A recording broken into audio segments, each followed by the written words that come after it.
Welcome to Biomedicos. Myself Dr. Saurabh Bora, third year MBBS student from JLN medical college Ajmer. देखिए, आज मैं ये video इसलिए बना रहा हूँ कि बहुत सारे कैंडिडेट्स ऐसे हैं जो अभी तक काउंसलिंग के प्रोसीजर को ठीक से नहीं समझ पा रहे और इस चीज़ में कंफ्यूज्ड है कि किस राउंड में हम रिपोर्टिंग करवाएं। एक राउंड में रिपोर्टिंग करवाने के बाद क्या हम दूसरे राउंड में किस तरीके से पार्टिसिपेट करें।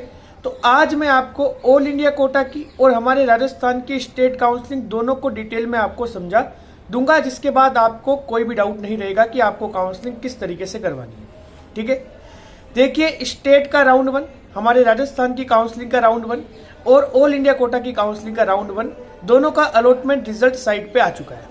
ठीक है, दोनों की रिपोर्टिंग अभी चल रही है। ठीक है, दोनों के दोनों राउंड अभी ऑनलाइन थे। ठीक है, ऑनलाइन अलॉटमेंट रिजल्ट आया।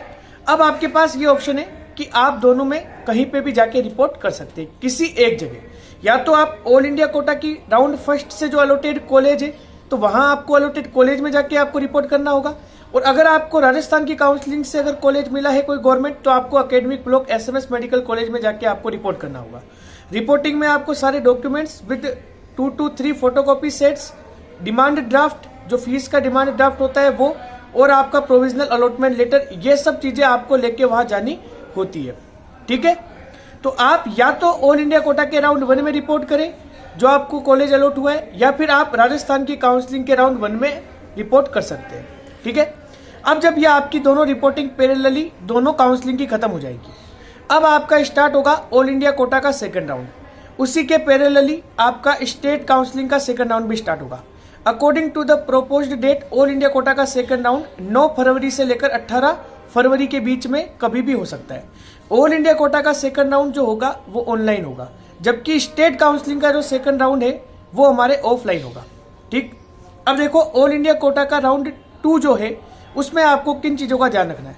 ऑल इंडिया कोटा के राउंड 2 में उन कैंडिडेट्स को अलाउ किया जाएगा जो राउंड 1 में, ऑल इंडिया कोटा के राउंड 1 में रिपोर्ट कर चुके हैं, उन्हें अपग्रेडेशन का चांस दिया जाएगा।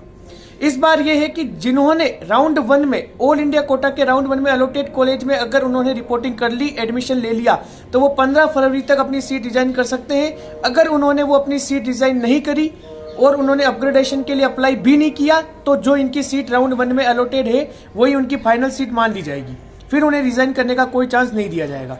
और अगर आप अपग्रेडेशन करते हैं ऑल इंडिया कोटा के राउंड 2 में, अगर आपकी अपग्रेड हो जाती है तो बहुत अच्छी बात है, आप अपग्रेडेड सीट में आपका फाइनल एडमिशन होगा। और अपग्रेडेशन नहीं होता तो भी आपको ऑल इंडिया कोटा के राउंड 1 में जो सीट पहले से ही अलॉटेड है वही आपकी फाइनल सीट होगी।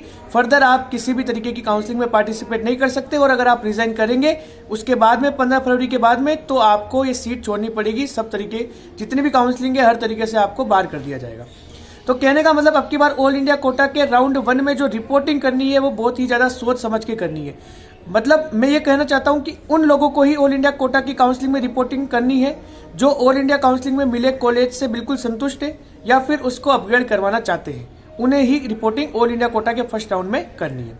ठीक है, फिर ऑल इंडिया कोटा का जब सेकंड राउंड होगा तो ऑनलाइन होगा।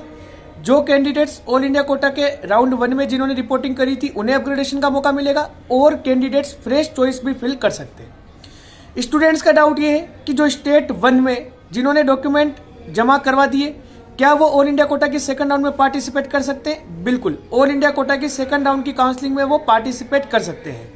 ठीक है, पार्टिसिपेट करने के बाद अगर उन्हें कोई कॉलेज अलॉट होता है तो उन्हें जो कॉलेज अलॉट पहले हुआ था स्टेट के राउंड 1 में, वो डॉक्यूमेंट आपने SMS में सबमिट करवाए हैं, DD आपने SMS में सबमिट करवाया है, लेकिन वो सारे अपने अपने कॉलेज में, जो कॉलेज था वहां पहुंच चुके होंगे, तो आपको उस कॉलेज में जाके कुछ फॉर्मेलिटीज होगी, कुछ चार्जेस कटेंगे, उसके बाद आपको आपका डॉक्यूमेंट और आपका DD दे दिया जाएगा। फिर आप ऑल इंडिया कोटा के सेकंड राउंड में जो आपको कॉलेज अलॉट हुआ है वहां जा सकते हैं, और वहां जाने के बाद आप रिपोर्टिंग कर सकते हैं।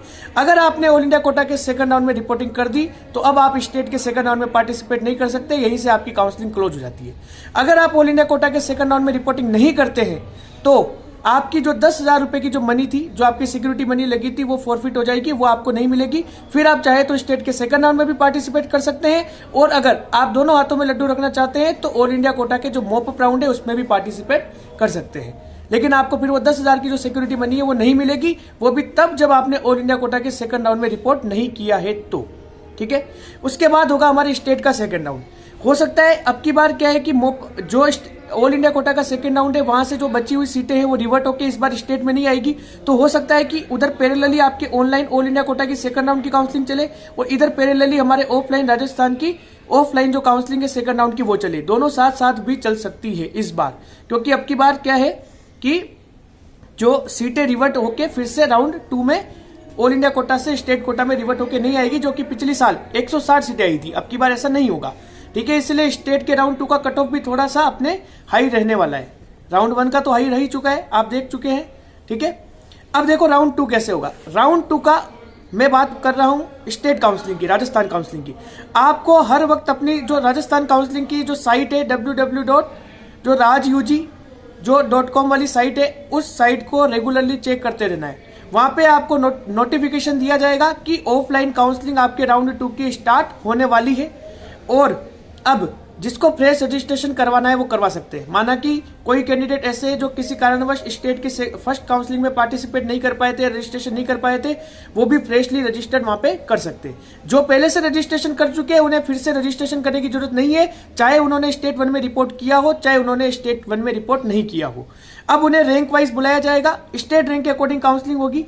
पहले जैसे आप देख सकते हैं प्रीवियस ईयर का सबसे फर्स्ट दिन बुलाया है आपकी स्टेट रैंक 1 से लेकर स्टेट रैंक 800 तक, फिर आपको बुलाया है 800 से 1800 तक, फिर नेक्स्ट डे बुला दिया है जितने भी MBC category, SC ST category के कैंडिडेट्स हैं उनको, फिर वापस 1800 से लेकर नेक्स्ट आगे तक आपको बुलाते जाएंगे। ऐसे 6-7 दिन तक ऑफलाइन राउंड ये चलेगा। आपको क्या करना है, जो फ्रेश कैंडिडेट है उन्हें सारे डॉक्यूमेंट्स लेके जाने, और जो पहले से स्टेट 1 में रिपोर्ट कर चुके हैं उनके डॉक्यूमेंट्स पहले से ही सबमिटेड है, तो उन्हें क्या लेके जाना है, उन्हें एक डीडी की फोटोकॉपी पे आपकी फीस जो सबमिट हो चुकी है उसकी एक रिसिप्ट पे एक सिग्नेचर किए करके मिले होंगे जिन्होंने स्टेट 1 में रिपोर्ट करवाया है, वो आपको एक परफॉर्मा लेके जाना है। इसके अलावा आपको फर्स्ट राउंड का अलॉटमेंट रिजल्ट लेके जाना है, और अगर आपके पास आधार कार्ड की फोटोकॉपी है तो ये वो भी लेके जानी है। और अगर आपने फ्रेशली अगर राउंड 2 में स्टेट के रजिस्ट्रेशन किया है तो आपको सारे के सारे डॉक्यूमेंट्स वहां पे अच्छे से पूरे के पूरे डॉक्यूमेंट्स जो है वो आपको लेके जाने। अब आप जाओगे, आपकी रैंक के अकॉर्डिंग आपको बुलाया जाएगा। वहां बड़ी काफी सारी बड़ी सीट मैट्रिक्स को दिखाने के लिए स्क्रीन्स लगी होगी। वहां पे आपको हर वक्त हर पल इस चीज का एहसास होता रहेगा कि किस किस कैटेगरी की, कौन से जेंडर की, किस किस कॉलेज में कितनी सीटें खाली है। तो आपको वहां जाते ही अंदाजा हो चुका होगा कि आपको कौन सी सीट एक्सपेक्टेड है जो मिल सकती है। आपको एक वहां पे परफॉर्मा भी दे सकते हैं जिसमें आपको फ्रेश चॉइस फिलिंग करनी हो, वो सिर्फ फॉर्मेलिटी के लिए होगी। बाकी आपको रैंक वाइज वहां हॉल में बुलाया जाएगा और 50-50 के या 100-100 के स्लॉट्स में बुलाया जाएगा। जैसे माना कि फर्स्ट डे 1 से 800 तक बुलाया, तो 1 से 50 जनों को पहले हॉल में एंट्री होगी, उनकी काउंसलिंग खत्म होगी, फिर 50 से 100 को एंट्री होगी। इस टाइप से उनको आपको बुलाया जाएगा और आपको पूछा जाएगा कि आपको कौन सा कॉलेज चाहिए। आपके सामने सीट मैट्रिक्स दिख रहा होगा आपको, आपकी कैटेगरी की अगर सीट खाली है तो आप बोल सकते हैं कि हमें ये कॉलेज चाहिए। जो आपको कॉलेज मिलेगा वो कॉलेज जो होगा आपका फाइनल कॉलेज होगा, उसका अलॉटमेंट जो लेटर है वो तुरंत आपको वहीं पे प्रिंट करके दिया जाएगा। वो अलॉटमेंट लेटर आप जो प्रिंट करवाओगे, आपके डॉक्यूमेंट अगर मैंने बताया था फ्रेश हो तो फिर से चेक होंगे, और अगर आपने पहले से करवा रखा है तो फिर से कोई चेकिंग नहीं होगी। बस आपके फर्स्ट राउंड का अलॉटमेंट लेटर रख लिया जाएगा और सेकंड राउंड का अलॉटमेंट लेटर आपको दे दिया जाएगा। फिर वो अलॉटमेंट लेटर लेके आप सीधे पहुंच जाइएगा, या तो जिस साइट पे आपके जिस वेन्यू पे आपका वो होगी राउंड 2 की काउंसलिंग, उसके अलावा एक वेन्यू हमारे पास और बचा हुआ होगा। जैसे अगर डेंटल कॉलेज में होती तो एसएमएस बचा हुआ है, एसएमएस में होती तो डेंटल कॉलेज बचा हुआ है।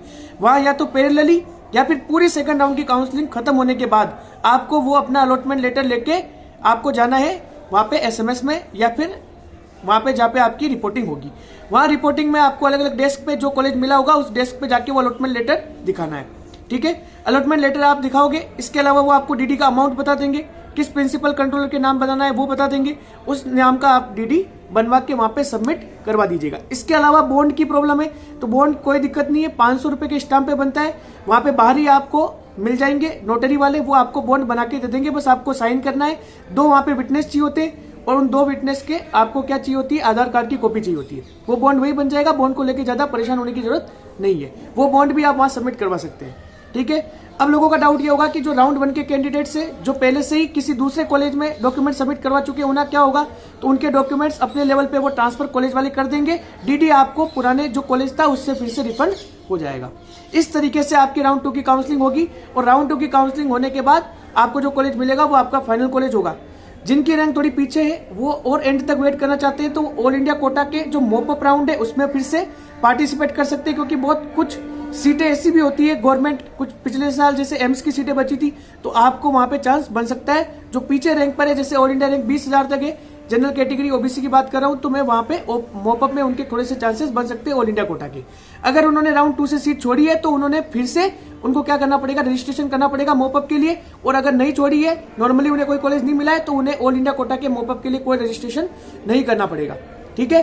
फिर होता है स्टे वैकेंसी राउंड, उसमें भी फिर से कोई सीट बच जाती है तो वो स्टे वैकेंसी राउंड में आती है। और वो स्टे वैकेंसी राउंड जो है उसमें आपको फ्रेश रजिस्ट्रेशन बिल्कुल भी अलाउड नहीं है ऑल इंडिया कोटा में।